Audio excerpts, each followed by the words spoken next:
Today we're looking at the Parlour Playing Cards by the Gentleman Wake and Stockholm 17. Alright, so the Parlour Playing Cards by the Gentleman Wake. Hope you guys like the intro. Here's what we got. So we have this nice sticker. Hope you guys can see that. Have this really cool sticker. It has his logo here. It says the Gentleman Wake up at the top, the Parlour, and then Gentleman Stockholm 17. There you go. It's a really cool sticker. I'll definitely be putting it on something, probably, I don't know if it can go on a computer. I guess I'm going to find out. I'll set this off to the side. Now, the tuck box is done in a really cool blue matte finish with a gold and blue embossing, which is really nice, which makes the gold really pop. It says the Parlour Playing Cards. Has this nice gold cigar band that'll go all the way around it. Says playing collectors cards, and what does that say? I can't read upside down very well. What does that say? EATH. I'm not sure what this says at the bottom. If you can understand what that bottom thing says right down here, let me know in the comments, because honestly, I don't know if I'm blind or... Wow, I really can't understand what that says. I really should have put on my glasses before this. By the way, the top says the Parlour Playing Cards, and I did realize I have that upside down when it comes to the actual video. The side, of course, it has part of the cigar band that goes all the way around, and then not only that, it says poker sized and linen finish, and the other side says expertly crafted and finest quality. And then the back has the back design, except for it is done with blue embossing, and then it has the gold foil cigar band. The bottom has some ad copy, and the top, of course, I've already gone over. The inside tug flap says presented by the Gentleman Wake with his logo. And even on the inside of that has a 2 of hearts reveal and the S17. And before we get to the cards, the inside of the tuck box is even done extremely well, because it is done with the same, basically the same design as the inside of his parlor, which is where he does all of his videos. So all of it is done in this really cool gold embossing, even on the inside of the tuck box. And at the very bottom, I don't know if you can see that, it says your card, which can be done for this little joke or in magic routines, etc. So I'll set this off to the side. I don't know if you can see like this shining so well, but it is really, really cool. Either way, so this is done on a thicker stock by Cardamundi. Not actually sure which way to say it. Is it Cardamundi or Cardamundi? I don't know. Either way, this is not a biased review. He did not send me this. I completely bought this on my own, and I do the same unbiased review for all of them because I want you to be able to spend your money wisely. Either way, I'll leave it.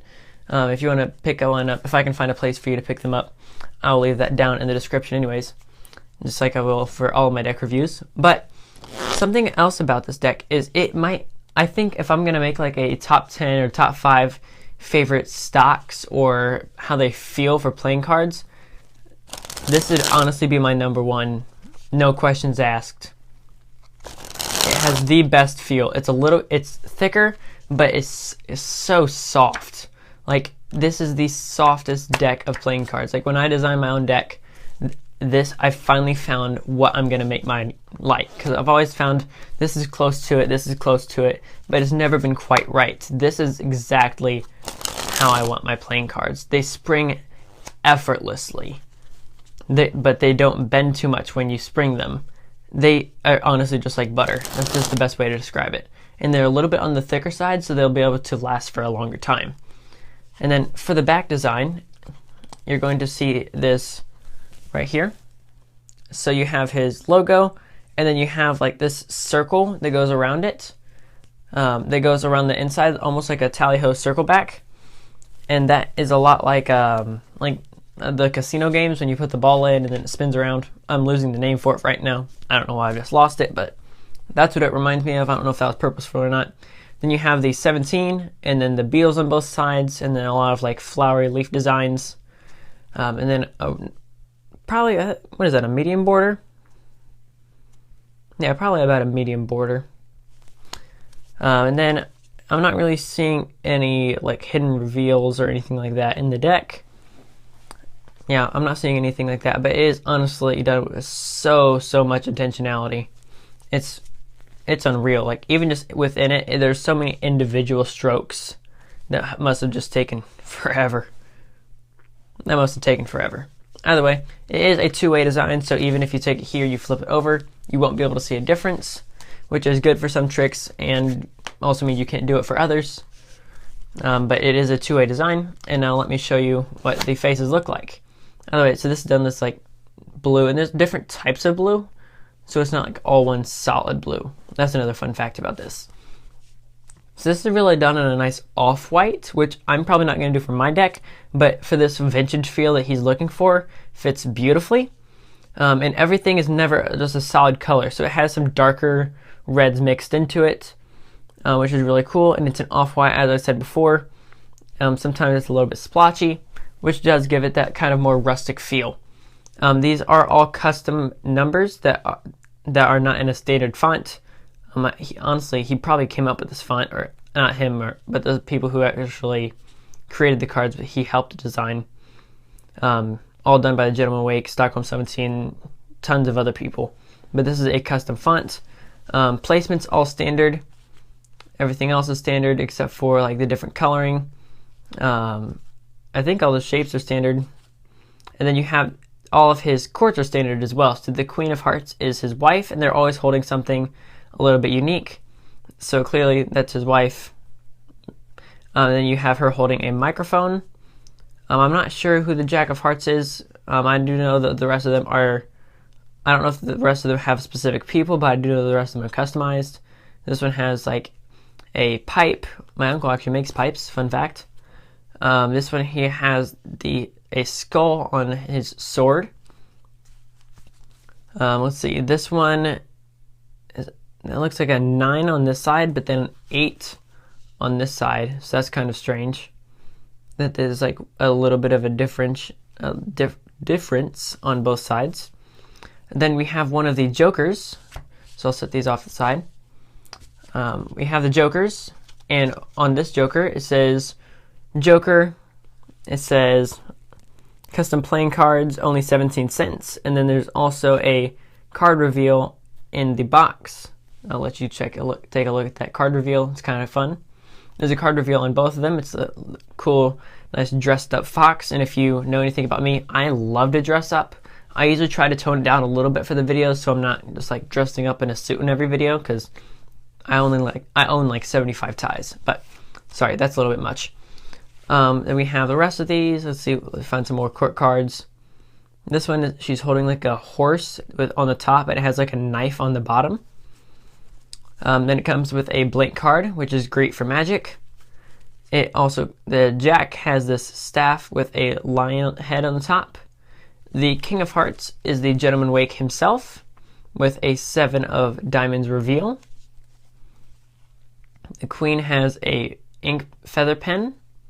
The King of Spades has a black pistol. Jack of Spades has like some seeing binoculars. And you do have an ad card. I'll let you read that. And then the Queen of Diamonds has not an hourglass, spyglass, whatever. I'm losing the word. I don't know why. Well, it's probably because it's like midnight. I don't know why I'm doing a review at midnight, but I am. So the Ace of Spades has his logo, says Gentleman Wake Presents, and then the Parlor says MM and then XIX, which are Roman numerals. And then, what's that? Crafted by Stockholm 17. You can take a look at that. And then I think that might be the rest. Oh, no, it's not. Almost the rest. So we have the King of Diamonds, who has like this gigantic golden axe. I think that's what that is. Here is the other Joker. And this is the last card, but I do have some other things to tell you. So this one looks really cool. Also has a cool card reveal in his pocket right up here. So I just love this rustic feel, and not only is it going to be great for cardistry because it's suited a lot like more of a standard deck with the amount of artistry done. So it's not going to feel like more plain, which some decks like that are also good for cardistry. A lot of them are, but this one makes it extremely suitable for gameplay, and when out doing magic, people won't really be as suspicious because it looks a lot like a standard deck, although it's clearly not standard in really any way, which does make it fantastic. Like, honestly, just doing that just feels so good. Sorry. So cardists are going to love it. Gameplay, collectors, clearly, if you've seen it, it looks fantastic. Magicians are going to love it. It also comes in mnemonic stack. So if you're going to go back and look at what it looks like when I did the first fan for the camera during the intro, and I did this and showed it the camera, that is actually the original order it came in. So it does come in mnemonic stack with 1 cut, and you're all set to go between the 4 clubs and 9 of diamonds. You're set, and it's in mnemonic stack all ready for you. Well, excluding taking out the extra cards. Now, how it pharaohs. So if you cut it here and down the middle, clearly it literally pharaohs every other so easily. Let me show you a quick giant fan so you can see that. Well, I think I've already shown you this. in the intro, but clearly it's extremely easy to fan. Then we have the other way. We have bottom to top, which is slightly less just buttery, but not difficult in any way. Clearly, flourishes look fantastic and extremely easy to handle. Like, there's not really anything that makes me go, ooh, I'm just not really a big fan of this. For me, if I were to more talk about how I personally feel instead of just what actually the deck holds, I love, let's just, from the Magician's point of view, it's a 10 out of 10. It has, like, doing different flourishes, not flourishes, sleights. They're all going to be extremely easy. The cards work extremely well. They're smooth, so doing anything, different sleights, different passes, that's all going to be extremely easy. For the cardist, also, plus it comes in a pneumatica stack and it has a reveal on the box. Although I wish that there would have been like a duplicate card with the 2 of hearts or with the 7 of diamonds, considering he does have 2 reveals with those 2 cards. And with a couple of others, 2, 7, and then with the ones on his jokers. Or if those could have all been the same, or just to have a little bit more flow. I know it does bring it more diversity, but just to have a little bit more connectedness to it. So that's all I'd say for Magicians. Cardists, it might be a little bit difficult, just because there's not one thing that, like, it's not borderless, which you all know is my personal favorite, although that wouldn't quite suit this deck as well, which is clearly why he did it, which it makes sense for the deck. It just personally, I like decks when I'm doing cardistry, which I'm not perfect at, but if I am going to be doing cardistry, I do like a borderless deck, or at least a partial borderless deck. So if this middle part could have hit the outside, that way, just like he has this band all the way around on the tuck box, he could have had a band when doing a fan. It would have come around there, and I think that would have been a cool way to tie in those two. That's just my personal opinion. Well, of course, this whole thing is. For collectors and gameplay, everything is pretty self-explanatory. Nothing is really out of the ordinary, so you don't really have to worry about anyone cheating. And it just works really well. It's not hard to read. You don't have to say, is that a heart or a diamond? Everything is completely standard in that case, where it works extremely well. And if you do want to pick these up, I will leave that, as I said before, in the description below, so you can go ahead and check these out. And if you want to check out my other deck reviews, go ahead and do that. I'll leave that on the screen now. And make sure to go and subscribe to the Gentleman Wake. He does fantastic cinematic deck reviews. Everyone is, honestly, if you want good deck reviews, although I love my channel, he's the guy to go to. I'll leave his channel down below. I'll leave it popping up on the screen here, because honestly, he is the man for deck reviews. There's like 3 guys I go to for deck reviews. There's really only 3. I go to Gentleman Wake, I go to Derek Grimes, which is Dysfunctional Reviews, the guy who made the Paradigm playing cards. I've also done a review for that, so you can check that down in the description. And I go to Kier Gomez. That's really it. Those are my 3 guys. If I'm going to go to see a deck review, those are the guys to go to. I'll leave their channels down below or on the screen or somewhere, so you can go to find them. But really, if you want a good quality cinematic, it's like watching a TV show. It really is. It's watching a TV show. They're like 20 minutes, and each one is how do you make 20 minutes worth of content of one deck? Of a deck of playing cards. Each one is like 20 minutes, and it's non-stop entertainment and action and in-depth review of the playing cards.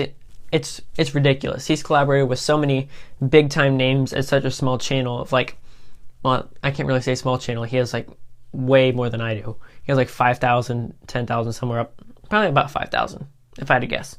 I didn't check right beforehand. Either way, go and subscribe to all of them. Leave them down in the description below, and make sure to check out his playing cards.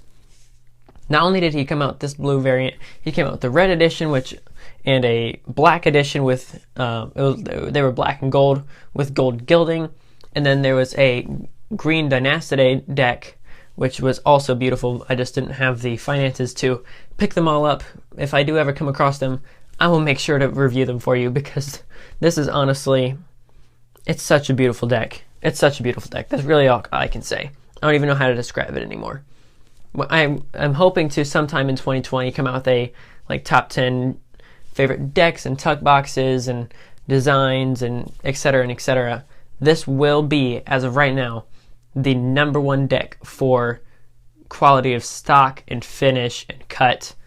And for that segment, this will be the #1 deck. So if you're looking for something like that that handles extremely well, this is what you want. That's period.